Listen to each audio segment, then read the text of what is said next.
আসসালামু আলাইকুম। দূরে এবং কাছে যে যেখান থেকে আমার আজকের ভিডিওটা দেখছেন, আশা করছি সবাই ভালো আছেন। আলহামদুলিল্লাহ, আমরাও আল্লাহর অশেষ রহমতে আলহামদুলিল্লাহ মোটামুটি ভালোই আছি, যদিও বা পুরোপুরি ভালো নেই। অসুস্থ, ঠান্ডা, কাশি, জ্বর, আর মেয়ে তো অসুস্থ আছেই। সেটার কথা কি বলবো, রক্ত শূন্যতায় ভুগতেছি। প্রেশার একদম লো হয়ে গেছে, কিছু খাইতেও পারি না, খাওয়ার কোনো রুচিই আসে না, রক্ত নাই বললেই চলে। তো আজকে যেটা রান্না করতেছি এটা হয়তো কেউ চেনেন, কেউ চেনেন না, কেউ খাইছেন, কেউ কোনো দিন দেখেনও নাই, আবার কেউ নাম শুনছেন। সেরকম একটা জিনিস আজকে রান্না করতেছি। তো এই জিনিসটা আমি হচ্ছে গিয়ে নিজে নিজে রান্না করে কখনোই খাই নেই। আমি যখন প্রেগনেন্ট ছিলাম, আমার ছেলে বাবুটা পেটে ছিল, তখন হচ্ছে গিয়ে ডাক্তার আমারে খাইতে বলতো। তো আমি এই জিনিসটা খুব ভয় পাই, তাজা দেখলে ভীষণ ভয় লাগে।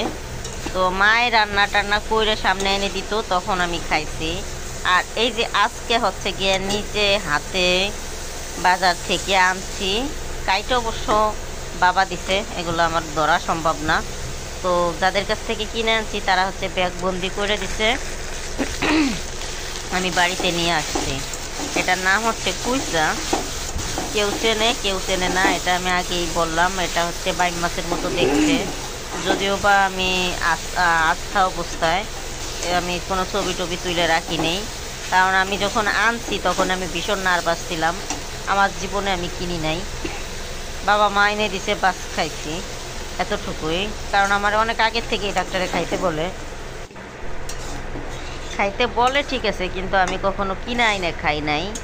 কিন্তু এখন দায়িত্বটা নিজের উপরেই পড়ে গেছে, নিজের দায়িত্ব নিজেরই পালন করা লাগতেছে। কারণ অসুস্থ যেহেতু, প্রেশার লো, ডাক্তারে অনেকবারই সাজেস্ট করছে যে কুইচা খান কুইচা খান। এদিক দিয়ে আমার মেয়েটাও অসুস্থ। তো আমাকে মা মেয়ে দুজনেরই মানে প্রেশার লো, বাচ্চা মানুষ কিন্তু ওর গায়ে কোনো বল শক্তি নাই, রক্ত শূন্যতায় ভুগতেছে। তো চিন্তা করলাম ভয় পাইয়ে ঘৃণা করে কোনো লাভ নাই। খাইতে মাসাল্লা দিলে খারাপ লাগে না। আমি খাওয়া পর যেহেতু ভিডিওটা দিতেছি, খাইতে মাসাল্লাহ মাসাল্লাহ আমার কাছে খুব ভালো লাগছিল। পুরা মাংসের মতোই, কবুতরের মাংসের মতোই স্বাদ হয়েছিল। তো আমি নিজে হাতে রান্না করছি, এই যে হচ্ছে আমার লাইফের ফার্স্ট। আমি এর আগে পরে কখনোই এগুলা রান্না করি নেই, চাহিদা সহকারেই রান্না করছি। কোনো রান্না করার সময় কোনো খারাপ আমার লাগেনি। আর খাওয়া পরও মাসাল্লাহ অনেক সুস্বাদু হয়েছিল, অনেক স্বাদ হয়েছে। আমিও খাইছি, আমার মা খাইছে, আমার বাবা খাইছে, আমার ভাইয়া একটুখানি খাইয়া মানে উঠাই রাখছে, খায় নাই। মানে তার সব জিনিস তো আর সবাই রুচিতে নেয় না, তার হয়তো ওইটা রুচিতে নেয় নাই, এই জন্য সে খায় নাই। যাক, সমস্যা নাই, আমি খাইছি। আমার মেয়েও একটুখানি খাইছে তার মামার মতো, অতটা পছন্দ না বুঝলাম। মামা আর ভাগ্নির একই অবস্থা। কিন্তু আমার ভালো লাগুক খারাপ লাগুক আমি খাইছি, মুখের রুচিতে মানে খাইতে পারছি, মানে মুখে ভালো লাগছে। কিন্তু মনে হয় যে কুইচা মাছ। তো আমার বাবা বলল বাইম মাছের মতোই লাগে, এগুলা খারাপ কিছু না।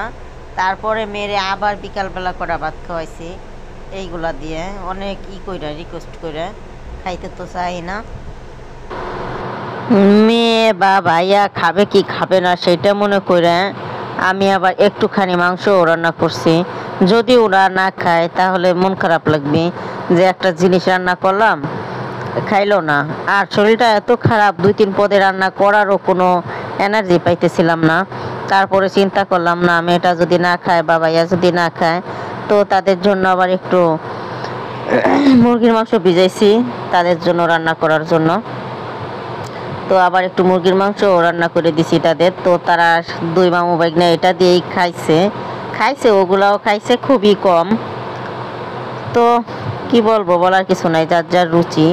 ওই কুইচা মাছটা হচ্চর নচর পাওয়া যায় না, আগে যেমন পাওয়া যেত যেখানে খুশি সেখানে, এখন আর ওটা পাওয়া যায় না। আর পাওয়া গেলেও ভীষণ দাম, ভীষণ বলতে 700 টাকা হচ্ছে কিলো। তো আমি প্রায় 1.5 কিলো পরিমাণের একটা আনছি, পুরো মানে হলুদ হয়ে গেছে। 1.5 কিলো আনছিলাম আমি, 1000 টাকা দেয়। তো এরকম বড় সাইজের গুলা পাওয়া যায় খুবই কম। সব সময় পাওয়া যায় না, করে রাখছিলাম, এর জন্য হচ্ছে গিয়ে ওনারা বাজারে আইনে আমার ফোন দিছিল, আমার যাইয়া হচ্ছে আনতে হয়েছে। তো এখন মাঝে মধ্যে চেষ্টা করব যে যে জিনিসটা খাইলে শরীরের জন্য ভালো, ডাক্তারে সাজেস্ট করে সেই জিনিসটা খাওয়ার চেষ্টা করব। এখন চিন্তা ভাবনা করছি, কারণ যে কয়দিন বাইচা থাকবো, যদি অসুস্থতা নিয়ে বাইচা থাকতে হয়, এরম বাইচে থাকার থেকে আল্লাহ নিয়ে যাওয়াটাই বেশি ভালো। গলা বুক একদম ডাইবা গেছে গা, মানে কথাই বলতে পারি না, কথার কোনো স্বর বেরোয় না। কথা বলতেছি হয়তো বুঝতে পারতেছেন, একটু একটু পর পর গলার মধ্যে খেয়ার মারতেছি, এতটাই শরীর খারাপ ছিল। বলতে পারেন যে শরীর এত খারাপ ছিল, তাহলে ভিডিও দেওয়ার কি দরকার ছিল, দিব না কি বা করব। ভীষণ কমেন্ট আসতে শুরু করে, আপু ভিডিও দেন না কে, আপনার কি হয়েছে, আপনার মেয়ে কেমন আছে, মেয়ে কি সুস্থ হয়েছে নাকি, মেরে কুকুরে কামড় দিচ্ছিল, কি অবস্থা। অনেক কমেন্ট আসছে আমার এইখানে। তো সেই আপু ভাইয়াদের জানানোর জন্য আমার ভিডিওটা করা গুরুতরভাবে। তো আমার মেয়েটা এখন মাশাল্লাহ দিলে আগের থেকে একটু সুস্থ, মানে ভয় পাইছে তো, এর জন্য হচ্ছে গিয়ে জ্বর। আর কুকুরি যে কামড় দিছে তার জন্য তাকে ভ্যাকসিন করা হইতেছে। ডাক্তারে ডেট দিয়ে দিছে, ওই ডেট অনুযায়ী আমরা যাই যে ভ্যাকসিন করতেছি। ভ্যাকসিন নিয়ে আসা হয় আমাকে টাউন থেকে, আর বাড়ি ডাক্তার এসে ভ্যাকসিন করাই যায়। তো এইভাবে এই সময় চলতেছে। 2টা ভ্যাকসিন হয়ে গেছে, আর হচ্ছে গিয়ে 4টা ভ্যাকসিন আছে, 6টা মানে দিতে হবে। তো আপনারা দোয়া করবেন ও জানি তাড়াতাড়ি সুস্থ হয়ে যায়। আর আমার কথা বলছিলেন, আপু আপনি কেমন আছেন, আপনার শরীরের কি অবস্থা। তো আমার জ্বরটা কমে গেছে, কাশি গলা ব্যথা এটা আছে, এখনও সারে নাই। তো দোয়া করবেন ইনশাল্লাহ তাড়াতাড়ি জানি সুস্থ হয়ে যায়। আপনাদের দোয়া আমার অনেক অনেক দরকার, কারণ আপনারা দোয়া করবেন, আল্লাহ কখন কার দোয়া কবুল করবে বলা যায় না। দেখা যায় বাবা মার পাশাপাশি যদি আপনারাও দোয়া করেন, আল্লাহ পাক হয়তো বা কবুল করতেও পারে। তো দোয়া করবেন আপনারাও।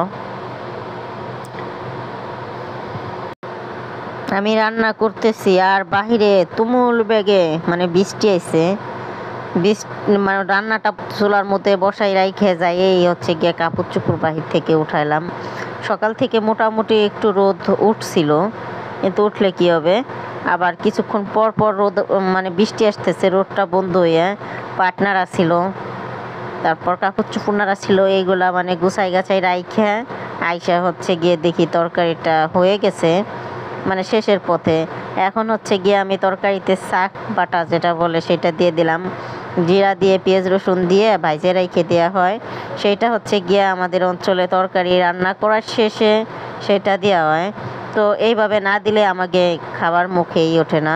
এটা হচ্ছে গিয়ে এক এক দেশের এক একটা চল, কত দেশে দেয় কত দেশে দেয় না, কিন্তু আমাদের এই অঞ্চলটাতে দেয়। এটা না দিলে তরকারি মুখেই উঠবে না, ভাত কেউ খাইতেই পারবে না।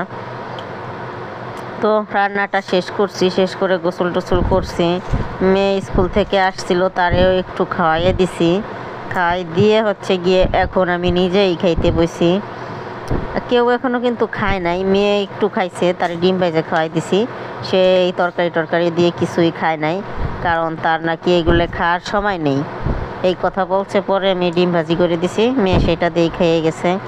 তো আমি হচ্ছে গিয়ে বিসমিল্লার নাম নিয়ে এখন কুইসে মাছ দিয়ে মুখে তুললাম, বিসমিল্লা। আলহামদুলিল্লাহ অনেক স্বাদ হয়েছে। তো খাওয়ার অনেক পরে আমি ভিডিও ভয়েসটা করতেছি, মনে হইলো যে না আবার খাই। তো এখনও তরকারিটা ঘর থেকে শেষ হয় নাই, আমি যখন ভয়েস দিতেছি তো চিন্তা ভাবনা করছি একটু পরে আবার করা ভাত খাবো। মানে এই মাছটা যদিও বা দেখতে খারাপ লাগে, কিন্তু রান্না যদি সুন্দরভাবে করা হয় খাইতে কিন্তু ভীষণ মজা লাগে।